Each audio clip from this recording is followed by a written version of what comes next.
All right, welcome again. Thank you so much, guys. Today we are going to understand all about group discussion. So, I mean, you might be seeing a lot of companies do conduct group discussion. So, we'll try to understand what exactly is group discussion. Are there any certain rules on what criterias group discussion is evaluated and how you need to participate, some do's and don'ts. So, that's the high level agenda we are going to cover, and then let me just proceed with my topic. So what exactly is group discussion? So this group discussions happens around academic, business or administrative levels, right? And this also happens in our interviews or job processing when we go for jobs. So what exactly happen in a group discussion? It's exchange of ideas, exchange of thoughts, and then feelings, right? So when we communicate on a particular topic, automatically some feelings do come in, and those feelings we are talking about here, right? And then if we proceed a little bit further, debate and group discussion. Is there really a difference between debate and group discussion? Yes. Debate is more of a competitive, or you have a topic and then you go for that topic, or you go against that topic. So for example, corruption in India, so methods of stopping it, and you are against it, or you are in the favor of that topic. Group discussion is more of a cooperative process. It's not more of a competitive process. So we would like to have a healthy discussion, understand each other opinion there in the group discussion. So that's the high level difference between a debate and group discussion, right? So why exactly group discussions happens at different level? So it is actually very effective in problem solving, decision making, and individual personality assessments. So this is the tool where people give you an opportunity, or your potential employer give opportunity to gauge you on few aspects. Basically talks about these high level things which I just said, and there are some hidden assessment levels, like for example confidence, your way of delivering things, your body language, and how confident you are while you're delivering your talks, or you're trying to express your feelings. Then, are there any objectives of the group discussion? Yes, obviously, right? There will be some objectives. So it's again from a job perspective, from an academic perspective, it is more on team playing skills. So how well you gel in your team, right? How well you mix up with your team, and what all qualities you have. Do you have a leadership quality? Are you a surrender? So these kind of things you will be gauged upon. Right. So these are the major areas of group discussion. What exactly it is, we will go into little details. So hold on your breath. We will have little more detailed conversation here, right? So first is subject knowledge. So these are the major areas on which each individual is gauged upon. So uh, what is the first criteria? First is subject knowledge. Second is oral communication. Then third is your team behavior. Finally, leadership skills. So I'll go into subject knowledge. So subject knowledge is, again, yesterday I was saying, when you talk about a subject, you need to have some facts. You need to have some details. How you will get those details is basically you should read newspapers. You should get engaged with some, articles, magazines, or watch, news channels which shows you good, meaningful news. So those are the things that will give you some subject knowledge. You can always keep facts and figures, some analysis, some statistics handy with you. So as soon as you are given a topic on the group discussion, You need to have those points ready in your mind on the subject knowledge thing, right? This do matter. We cannot just blabber anything in this group discussion. Your conversation has to be very meaningful.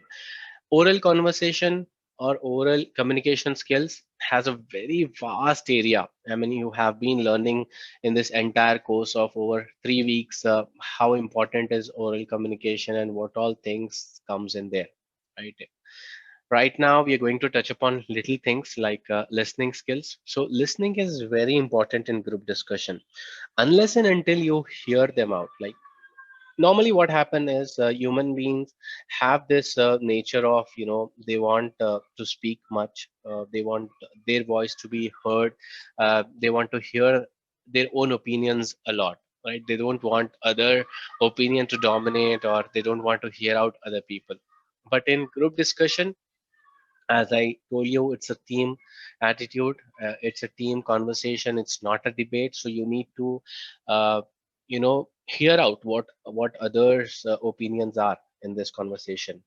So for you to effectively communicate, you have to listen what others are saying, so that you can, as I said, like yesterday, during the conclusion part, right? You will be able to conclude better if you hear out other people. So hearing is important. Okay, so it's just not about speaking. You have to also listen properly. Then clarity of thought and expression. So while you express, while you clearly try to call out things, clarity is the key. So you have to make yourself clear. You have to explain them. You have to explain you have to show your expressions. You have to convince. You have to explain the panel, like, what you're capable of, how clearly you can deliver a message.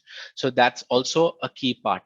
And then there are also some non-verbal communications. That's again a topic for us in the fourth week, or I think third week itself.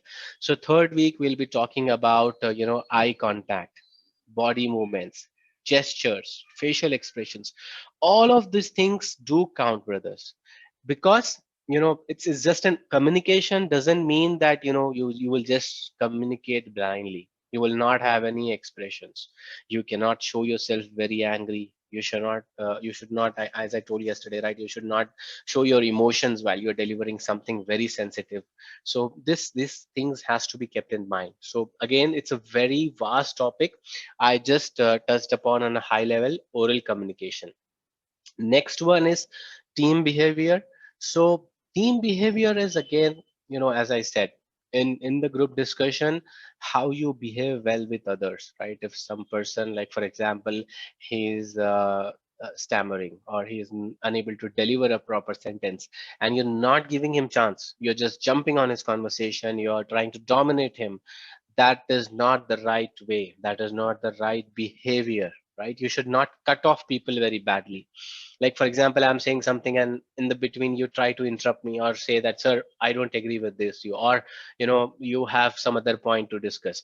So that is a very bad habit. You should refrain, in GDs and in general everywhere. You should give chance, because team, everywhere, there is a team, right? You will never be working in silos, so you will always be working on the team. So that is an important uh, aspect that you're gauged upon. Then finally is the leadership skills, right? So again, like opening up and jumping in between when there is a conflict, try to resolve the conflict. If there is some emotional conversation, or your conversation or the group discussion is going off the topic, you need to bring it back. So these are all leadership qualities or leadership skills that you will be again gauged upon. So high level, these are the four things, and again we'll see what are the other roles in the structured GD. So these are the high level roles. I'm not going to go in details here, but they are someone called as initiator, which we talked about already. Then there is a seeker or a giver, right? Then there is a facilitator. Then again there is an opinion seeker or giver. So there are so many roles in a GD. And you see in the down, attacker and a dominator, right? So those are also roles available in GD. So when you go into a conversation, group discussion, you might be one of this. So you can change your rules. You can be initiator. You might be a dominator. You might become a tension reliever as well. So based upon the situation, you have to change your gates. Okay, what is the expectation from the panel who are judging you? So they will gauge you on being a team player, your reasoning, right? If I remember, your research work, your newspaper, your articles, those things will count here. Then leadership skills, your flexibility, right? Assertiveness. So these are some expectations. I mean, they basically gauge you upon these. So the statements which you give, the expressions which you show, those will give out some kind of uh, a role from you, and then you will be gauged upon these skill sets, or I would say which category you fall in, whether you were an active listener and you have the awareness there. I mean, when you were speaking, you were aware of the current situation, like for example COVID uh, wave 3, right? We were discussing about COVID wave 3 in India, how we can avoid that, or reduce the impact. So how well you're aware what government is doing, right? If you're just trying to attack government and you're not exactly aware of what government is doing, then you would get a negative point there. So these are some things panel expects from you. These are three phases at a high level: initiation or introduction. Then there is the group discussion, the central group discussion you might call, or actually where the group discussion happens. And then conclusion. So these three phases are generally there in a GD. Then quickly we'll see what are the do's here. So in the do's, speaking is important, right? You have to speak. There is no other way around that. You have to speak, and speak very freely. You have to be confident there. And the second point is, this is important. As I told earlier, you have to also give chance to everyone else in the team, right?